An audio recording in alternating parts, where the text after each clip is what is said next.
family of God. I am Reverend Tanya Edwards Evans, here to walk you through the Tuesday and Wednesday and Thursday of the third week of the Advent study close to home, which our keyword is joy.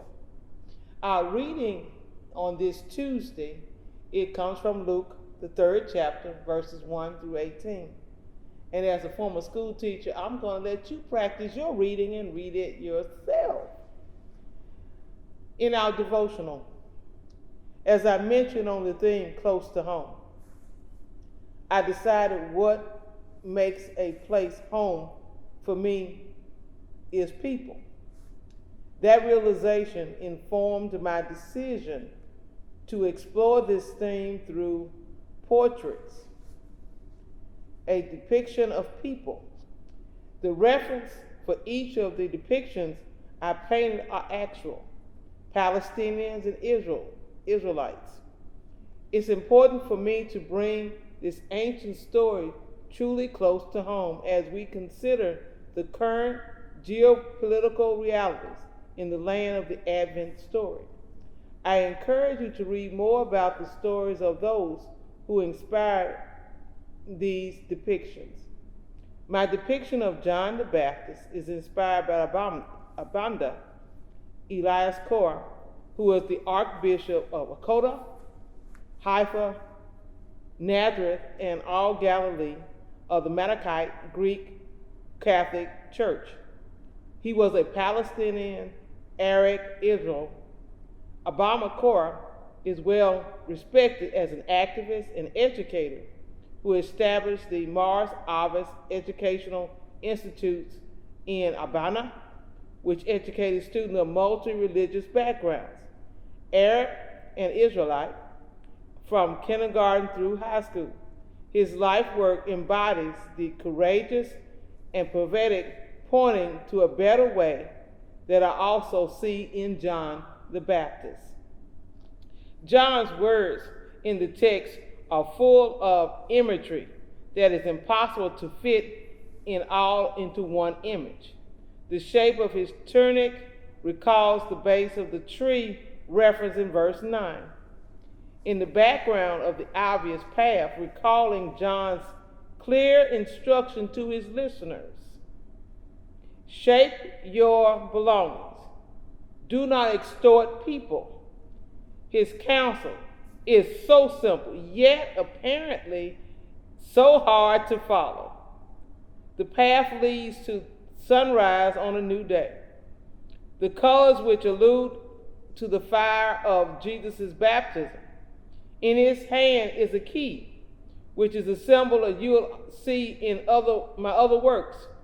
For Palestinians, the key represents a longing and determination to return home from displacement. Hear our prayer on this Tuesday. Breathe deeply as you gaze upon the image to the left. Imagine yourself in this scene. What do you see? How do you feel? Get quiet and still, offering a silent or spoken prayer to God.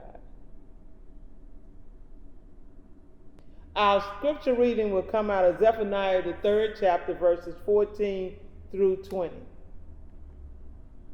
King Josaphat, Zephaniah's cousin, has ascended to the throne of Judah.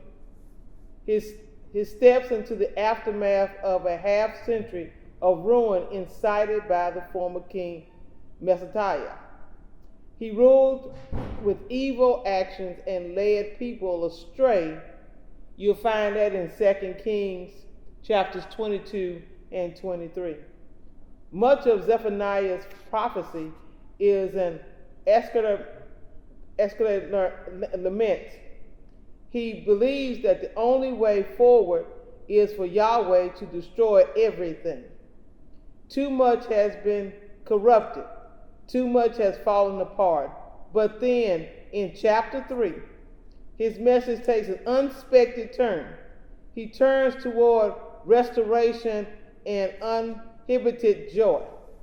This joy comes from God, who has renewed and calms us with love, rejoicing over us with singing. It comes from those who are vulnerable and ashamed for being gathered back in, restoring the whole community.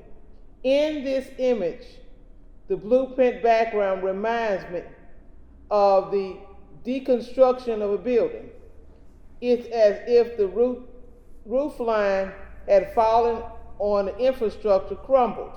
Yet, the collapsed roof provides an opening that becomes a doorway of invitation. God's hand reaches down from the heavens, gently nudges us inward. Fig trees adorn the opening as signs of promise. A music bar showing the first line of a familiar hymn, "Come Thou Fountain of Every Blessing," lures us toward the doorway, becoming a pathway for our journey home.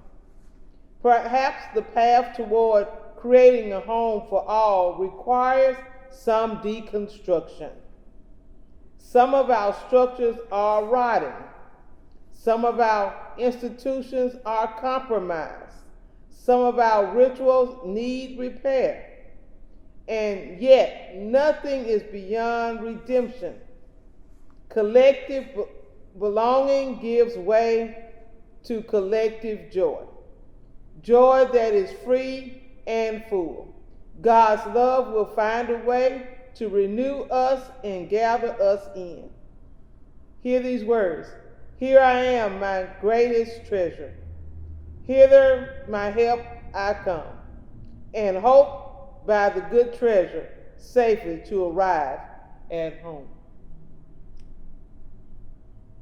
As we prepare for the outline of the prayer, just think about the music notes on the page to the left. Breathe deeply as you gaze into the image on the left. Imagining placing yourself in this scene. What do you see? How do you feel? Get quiet and still, and offer a silent or spoken prayer to God as we continue joy. Hi, it's Thursday morning. There's no reading, but there is a writing assignment. Oh, I know we hate writing. But writing is journaling is part of what John Wesley thought we should be doing on a regular basis. So on this Thursday morning, here's your journal assignment. Draw an image or blueprint of a home for all. What details, what structures, what aspects of your drawing symbolizes hospitality and radical welcome? What items would you include in your home for all?